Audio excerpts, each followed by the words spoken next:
समूजी sir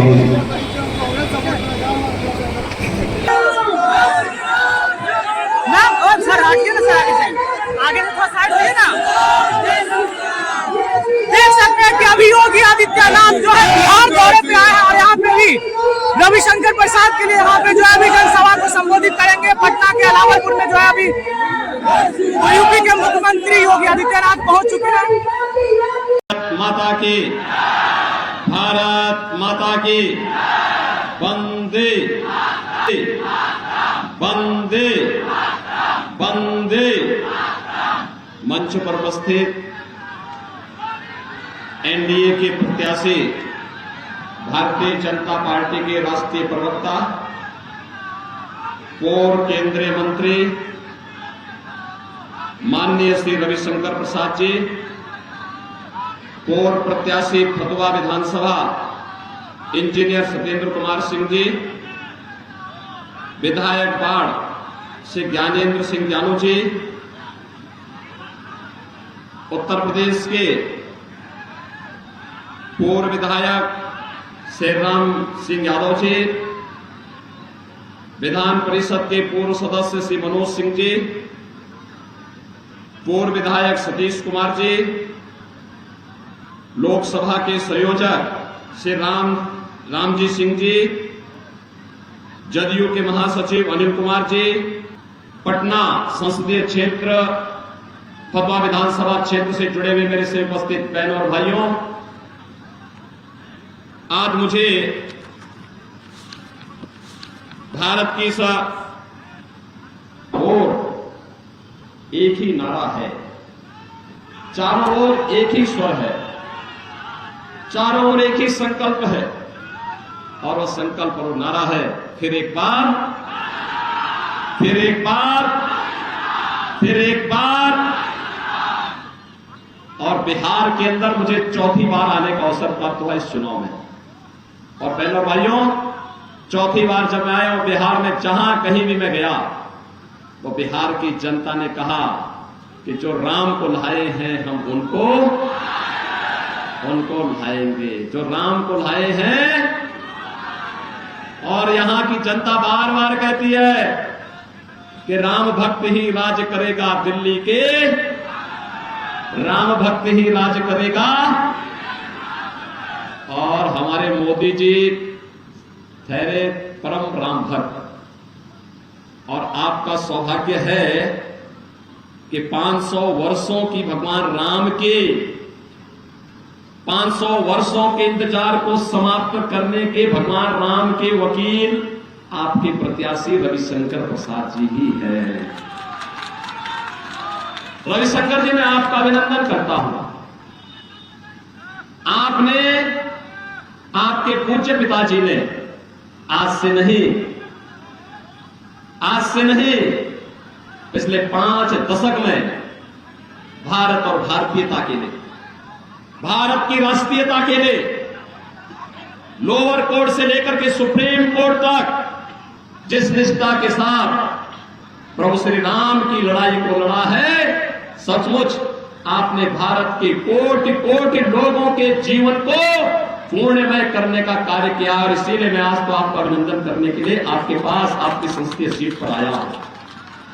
बहनों और भाइयों, आज पूरा देश, पूरा हिंदुस्तान प्रफुल्लित है, एक स्वर से बोल रहा है कि जो राम को लाए हैं हम उनको लाएंगे। मोदी जी के नेतृत्व में अयोध्या में रामलला विराजमान जरूर हुए हैं, लेकिन बहनों और भाइयों, प्रभु राम की लड़ाई को प्रभावी ढंग से सुप्रीम कोर्ट में और हाई कोर्ट में लड़ने का काम आपका सांसद और आज के एनडीए के प्रत्याशी रविशंकर प्रसाद जी ने ही किया।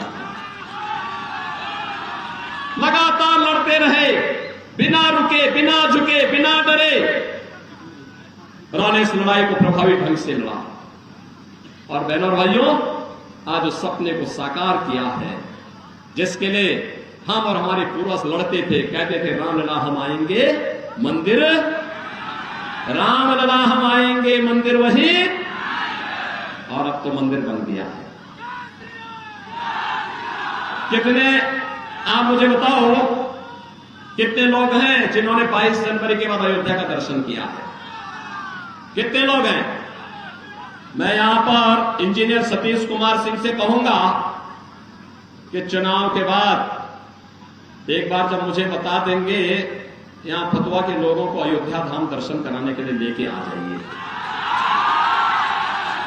बाकी वहां व्यवस्था हम कर लेंगे। और बिहार के लोगों का तो अयोध्या के साथ और यूपी के साथ, उत्तर प्रदेश के साथ जो संबंध है, इसको कोई अलग नहीं कर सकता है। आप मेरी बात सुनिए, हम लोग भी जब बिहार आते हैं तो हमें लगता है जैसे अपने ननिहाल जा रहे हैं, माता सीता का मायका। और बहनों और भाइयों, गर्व होता है हम लोगों को बिहार पर।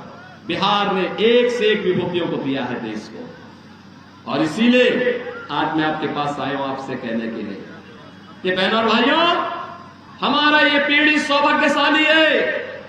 हमने प्रभु राम को 500 वर्षों के बाद अयोध्या में विराजमान होते हुए देखा है, और प्रभु राम का विराजमान होना वर्तमान भारत की पूरी पीढ़ी को सौभाग्यशाली बनाती है, पुण्य का फलदायी बनाती है। और उस पुण्य के साथ आपको भी सहभागी बनाने के लिए मैं आज आपके पास यहां पर आया हूं। बहनों और भाइयों, आज हमारा देश बदल चुका है, एक नए भारत का हम दर्शन कर रहे हैं। मोदी जी के नेतृत्व में एक भारत श्रेष्ठ भारत की परिकल्पना साकार हुई है। एक ऐसा भारत दुनिया के अंदर जिसका सम्मान है, एक ऐसा भारत जिसकी सीमाएं सुरक्षित हैं, एक ऐसा भारत, याद करिए, एक कांग्रेस और आरजेडी की सरकार थी। अयोध्या में आतंकी हमला हुआ, काशी में आतंकी हमला हुआ, ये पटना में सीरियल ब्लास्ट हुए, और देश के अंदर अलग अलग कोनों में जब विस्फोट होते थे, सुबह की शुरुआत होती थी किसी बड़े घोटाले से, और शाम आते आते किसी बड़ी आतंकी वारदात की सूचना आती थी।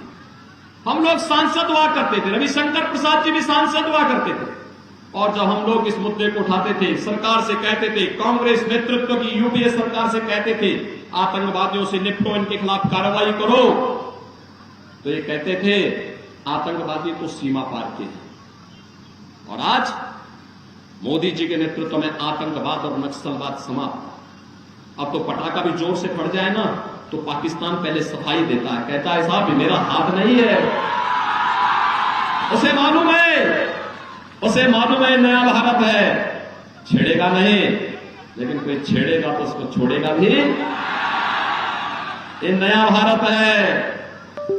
और मैं कहना चाहता हूं कांग्रेस और आरजेडी के लोगों से, जो लोग पाकिस्तान पर आग लाप रहे हैं, काय भारत पे बोझा बने थे, अरे जाओ पाकिस्तान। अरे हिंदुस्तान में मोदी जी तो 80 करोड़ लोगों को फ्री में राशन दे रहे हैं, पाकिस्तान में कोई भीख भी नहीं देने वाला है, क्योंकि वहां पे स्वयं भूखों मर रहे हैं। जितनी पाकिस्तान की आबादी है, उससे बड़ी आबादी को मोदी जी ने 10 वर्ष में गरीबी रेखा से उभार करके खुशहाल जीवन जीने की ओर अग्रसर किया है।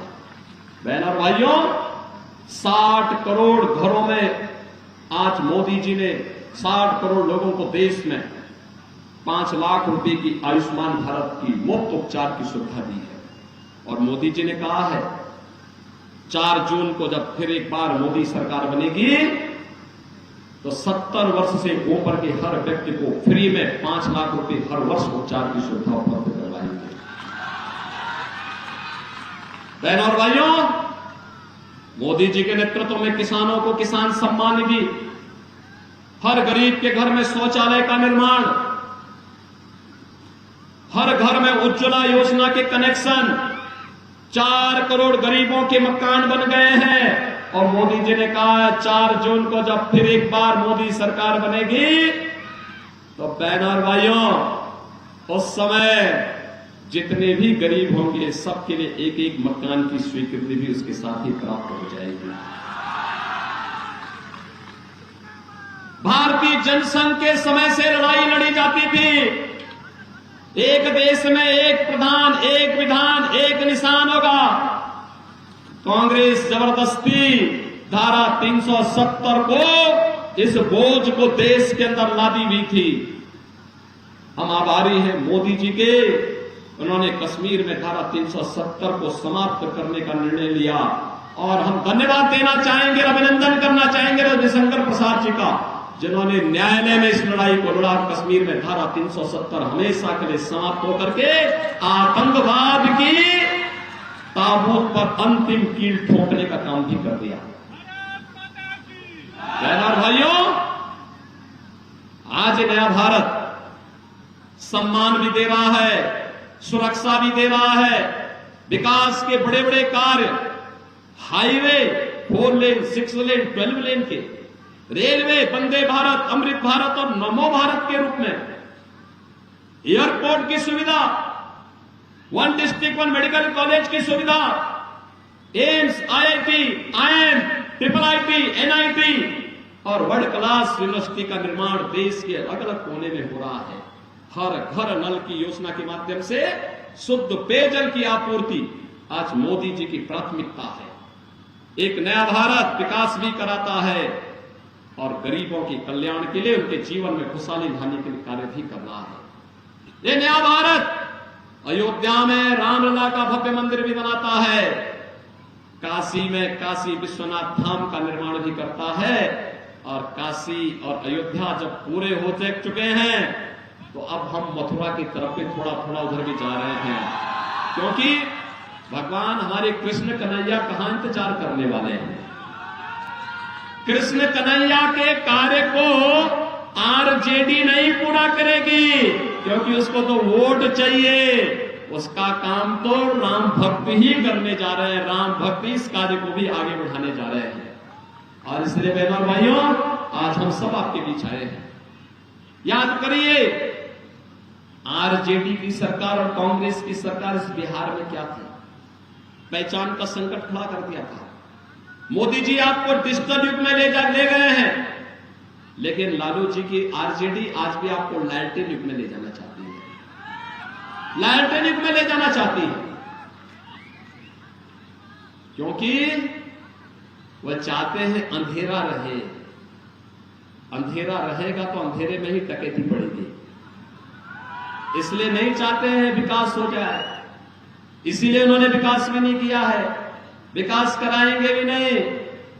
क्या स्थिति थी? न बेटी सुरक्षित थी, न व्यापारी सुरक्षित था।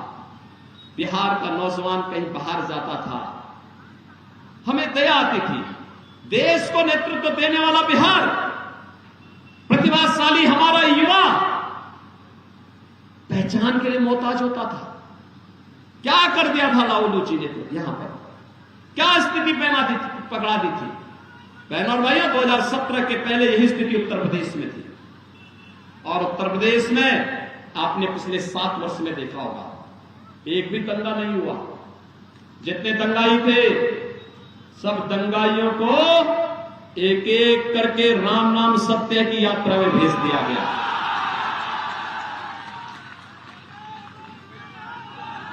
जिन लोगों ने गरीबों की जमीन पर कब्जा किया था, जिन लोगों ने जबरन अतिक्रमण करके वहां पर गरीबों की जमीनों पर, व्यापारियों की जमीनों पर कब्जा किया था, एक एक करके वे सभी हटते गए। और जो ज्यादा ही भीड़ किस्म का था, उसके ऊपर बुलडोजर चलाने का काम भी बड़े अच्छे तरीके से कर दिया गया। आज बहनों और भाइयों, आप देखते होंगे वहां चढ़े जितने बड़े दुर्दांत माफिया थे, जो सब ये समाजवादी पार्टी, आरजेडी और कांग्रेस के शागिर्द थे, ये सब चोर चोर मुसेरे भाई हैं, ये सब एक दूसरे के साथ जुड़े हुए थे। आज आप देखते होंगे उनके समय में माफिया चलता था तो सड़कें जाम हो जाती थी, सड़कें पूरी तरह खाली हो जाती थी, सारा प्रोटोकॉल स्थगित हो जाता था, उसका काफिला चलता था। और जैसे ही बीजेपी की सरकार वहां पर आई, एनडीए की सरकार आई, मुझे मुख्यमंत्री बनाया गया, आज आप देखते होंगे दुर्दांत माफिया जब पुलिस के सामने आता है तो उनकी पैंट गीली हो जाती है। आज उनकी हालत देखने लायक बनती है। वो कहते हैं साहब, गले में तख्ती लटका करके कहते हैं साहब एक बार जान बकस दो, बस हम थैली लगा करके अपना भरण पोषण कर लेंगे, अब किसी की जमीन पे कब्जा नहीं करेंगे, किसी निर्दोष को गोली नहीं मारेंगे, अव्यवस्था नहीं फैलाएंगे, अराजकता अराजकता नहीं फैलाएंगे। और हमने भी कहा था, बेटी और व्यापारी की सुरक्षा के लिए खतरा बनोगे तो दूसरे चौराहे पर यमराज तुम्हें उठा ले जाएगा, चिंता मत करो। और बहनों और भाइयों, आज आप देखते होंगे कोई दंगा नहीं, कोई कर्फ्यू नहीं, कोई दंगा नहीं, वहां सब चंगा है। और मैं यही कहने के लिए आया हूं, यह परिणाम केवल भाजपा और एनडीए ही दे सकती है। बिहार विकास के जिस पथ पर आगे बढ़ा है, मोदी जी का नेतृत्व देश के अंदर मिल रहा है और नीतीश जी का नेतृत्व बिहार के अंदर एनडीए को प्राप्त हो रहा है। मिल करके विकास की इस यात्रा को आगे बढ़ा करके हम लोग एक नए बिहार को बनाना है, विकसित बिहार की परिकल्पना को साकार करना है। इसीलिए हम लोग आए हैं। क्या कहता है कांग्रेस और यहां पर इंडी गठबंधन का घोषणा पत्र? क्या कहता है? कहता है कि अगर कांग्रेस नेतृत्व की इंडी गठबंधन की सरकार आई तो पर्सनल लॉ लागू कर देंगे। पर्सनल लॉ लागू करने का मतलब आप जानते हैं? रविशंकर प्रसाद जी ने जिस लड़ाई को लड़ा था 3 तलाक की कुप्रथा को समाप्त करने का, ये चाहते हैं 3 तलाक की कुप्रथा फिर से लागू हो जाए। ये चाहते हैं तालिबानी शासन लागू हो जाए। यहां पर भी हिंदुस्तान के अंदर भी बेटी स्कूल न जाने पाए, महिलाएं बाजार न जाने पाए, ऑफिस न जाने पाए, बुर्के के अंदर कैद होकर के रह जाएं। यही है तालिबानी शासन। बहनों और भाइयों, हम डंके की चोट पर भारतीय जनता पार्टी कहती है कि भारत की शासन की व्यवस्था बाबा साहब भीमराव अंबेडकर के द्वारा बनाए गए संविधान से चलेगी, किसी शरिया कानून से भारत की व्यवस्था नहीं चलेगी। पर्सनल लॉ नहीं लागू होने देंगे। हम बाबा साहब भीमराव अंबेडकर के संविधान से भारत की व्यवस्था चलाएंगे। ये कहते हैं कि कांग्रेस के नेतृत्व में कांग्रेस के लोग और आरजेडी के लोग कहते हैं सरकार बनेगी। ये कहते हैं कि पिछड़ी, यानी लालू जी तो कहते हैं कि पिछड़ी जाति के सारे आरक्षण को मुसलमानों को दे देंगे। क्या आपको स्वीकार है क्या? अरे धार्मिक आधार पर बाबा साहब भीमराव अंबेडकर ने कहा था कि धार्मिक आधार पर आरक्षण नहीं हो सकता। धार्मिक आधार पर भारत का विभाजन हुआ था। भारत दूसरा विभाजन स्वीकार नहीं कर सकता है। आरक्षण का लाभ अनुसूचित जाति, जनजाति और पिछड़ी जाति के लोगों को ही भारत के अंदर मिलेगा। धर्म के आधार पर मुसलमानों को आरक्षण नहीं मिल सकता। आपने भी कोलकाता हाईकोर्ट का देखा होगा, एक कांग्रेस की सहयोगी टीएमसी को उन्होंने वहां उसके फैसले को कोर्ट में पलटा है और कहा धार्मिक आधार पर आरक्षण नहीं हो सकता। लेकिन ये समझने वाले नहीं है, इनको अपने वोट की चोट से समझाने की आवश्यकता है। इसीलिए हम लोग आए आपसे कहने के लिए, ये देश के साथ विश्वासघात कर रहे हैं, भारत के संविधान के साथ विश्वासघात कर रहे हैं। इन्हें मालूम है 4 जून को परिणाम भारतीय जनता पार्टी और एनडीए के पक्ष में आने वाला है, इसलिए अब गुमराह कर रहे हैं, तमाम प्रकार की अफवाह फैला रहे हैं, तमाम प्रकार की फिजूल की बातें कांग्रेस और आरजेडी के लोग और उनके सहयोगी दलों के लोग कर रहे हैं। आपस में जाति के नाम पर लड़ाने का काम करेंगे। लेकिन बहनों और भाइयों, हमें लड़ना नहीं है। आपने देखा होगा जब मोदी जी ने अयोध्या में रामलला की प्राण प्रतिष्ठा का कार्यक्रम किया, अयोध्या में रामलला की प्राण प्रतिष्ठा के कार्यक्रम के पहले अयोध्या के इंटरनेशनल एयरपोर्ट का नाम महर्षि वाल्मीकि के नाम पर दिया गया। महर्षि वाल्मीकि पहले ऋषि थे जिन्होंने राम से हम सब का साक्षात्कार कराया था। भगवान राम की गाथा को राम वाल्मीकि कृत जो रामायण है वह पहला महाकाव्य है इस धरती का, और सबसे पहला भगवान राम की गाथा महर्षि वाल्मीकि ने रामायण के माध्यम से लिखी। इसके बाद अलग अलग भाषाओं में, अलग अलग देशों में भी देश देशांतर तक राम की गाथा गई, दुनिया राममय होती गई। महर्षि वाल्मीकि के प्रति कृतज्ञता ज्ञापित करते हुए मोदी जी ने, भारतीय जनता पार्टी ने अयोध्या के एयरपोर्ट का नाम महर्षि वाल्मीकि के नाम पर, जब भगवान राम वनवास के लिए जा रहे थे पहला उन्हें शरण दिया था निषाद राज ने, राज के नाम पर विश्रामालय, क्योंकि हमारे प्रभु राम को जिन्होंने अपने आप विश्राम का ठिकाना पहली रात्रि को दिया, उस निषाद राज की प्रति कृतज्ञता ज्ञापित करने के लिए हमने वहां के सारे विश्रामालय का नामकरण निषाद राज के नाम पर किया है। श्रृंगवेरपुर जो निषाद राज की राजधानी थी, वहां पर भगवान राम और निषाद राज की 56 फुट ऊंची गले मिलती हुई प्रतिमा हमारी सरकार ने उत्तर प्रदेश में स्थापित कराई है। बहनों और भाइयों, निषादों को सम्मान देने का काम किसी ने किया तो मोदी जी ने किया है, भारतीय जनता पार्टी और एनडीए ने किया है। निषाद राज के नाम पर सम्मान देने का काम, इस समुदाय के उत्थान का काम मोदी जी ने किया है। दुकान चलाने वाले 10 लोग आएंगे, सौदेबाजी करने वाले 10 लोग आएंगे, लेकिन महापुरुषों का सम्मान, चाहे वह बाबा साहब भीमराव अंबेडकर के नाम पर पंचतीर्थ बनाने का काम हो, चाहे निषाद राज के नाम पर श्रृंगवेरपुर के 56 फुट की ऊंची प्रतिमा की स्थापना और उनके भव्य स्मारक बनाने का काम हो, चाहे महाराज सोहेल देव के स्मारक को बनाने का काम रहा हो, ये सभी कार्य भारतीय जनता पार्टी ने किए हैं। और बहनों और भाइयों, यही नहीं, आप जब अयोध्या जाएंगे, वहां पे जो निःशुल्क भोजनालय है, जहां निःशुल्क प्रसाद भोजन के रूप में प्रसाद मिलता है, बहनों और भाइयों, वह किसी के नाम पर है तो माता सबरी के नाम पर है। माता सबरी, भगवान राम को जंगल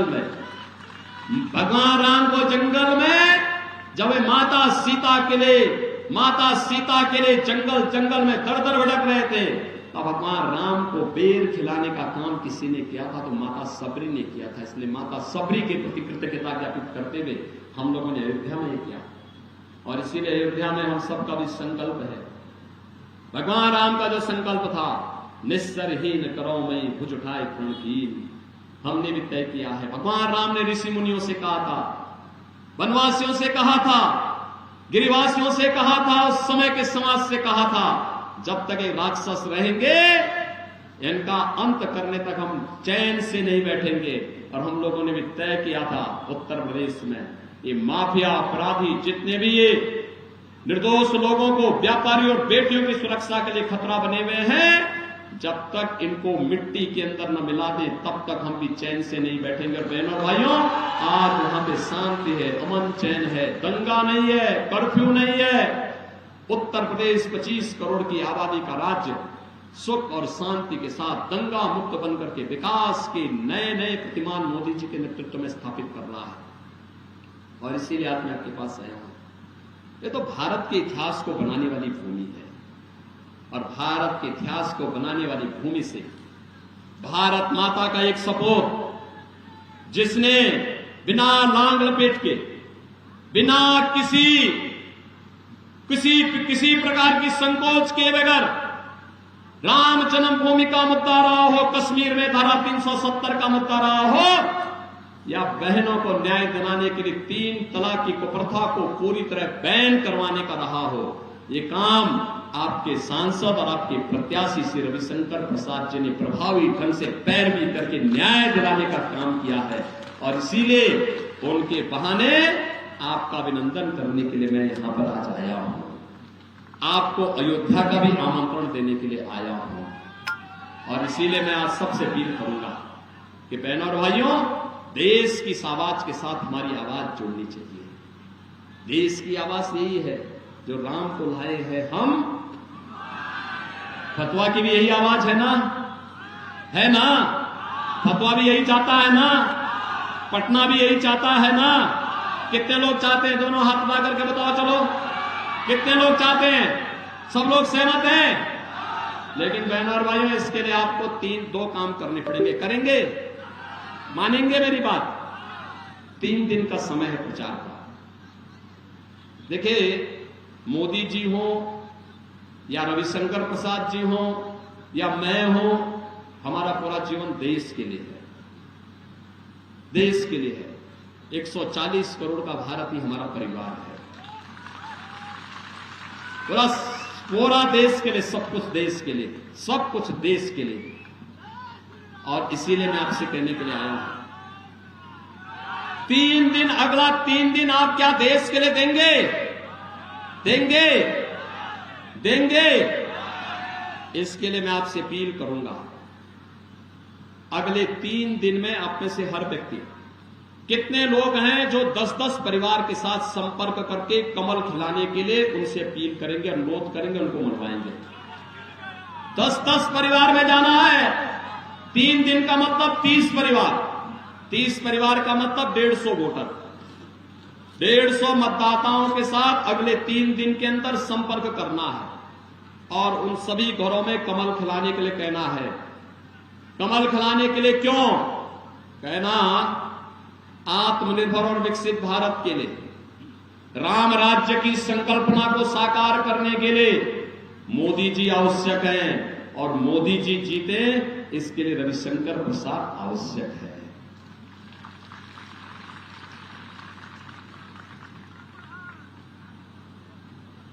भगवान राम ने भी कहा है, एक बहुत अच्छी चौपाई भगवान राम ने, बहनों और भाइयों, उन्होंने एक बात कही थी और बहुत अच्छी चौपाई मुझे कभी कभी वो याद आती है और मैं कभी कभी जब देखता हूं, सुनता हूं तो मुझे भी लगता है। वे कहते हैं, शिव द्रोही ममतास कहावा, सो नर मोहि सपनेओ नहीं पावा। वो कहते हैं, अगर शिव द्रोही कोई मेरा भक्त बनना चाहता है तो सपने में भी मेरे पास नहीं आ सकता है। और यहां तो रविशंकर स्वयं ही आपके पास आए हैं। तो रविशंकर प्रसाद जी को चुनाव जिता करके भेजने के लिए 3 दिन का समय, 10-10 घरों में प्रतिदिन जाकर के 30 घरों का मतलब 150 मतदाताओं से संपर्क करेंगे। आप सभी लोग करेंगे? सभी लोग सहमत हैं? और उन 150 मतदाताओं को 1 जून को मतदान केंद्र में ले जाकर के मतदान कराना है। कराएंगे? दोनों हाथ ला के बताओ मुझे भैया, दोनों हाथ ला के आश्वस्त करो, करेंगे ना? तो एक बार जोर से बोलेंगे, भारत माता की, भारत माता की, भारत माता की जय श्री राम, जय जय श्री राम।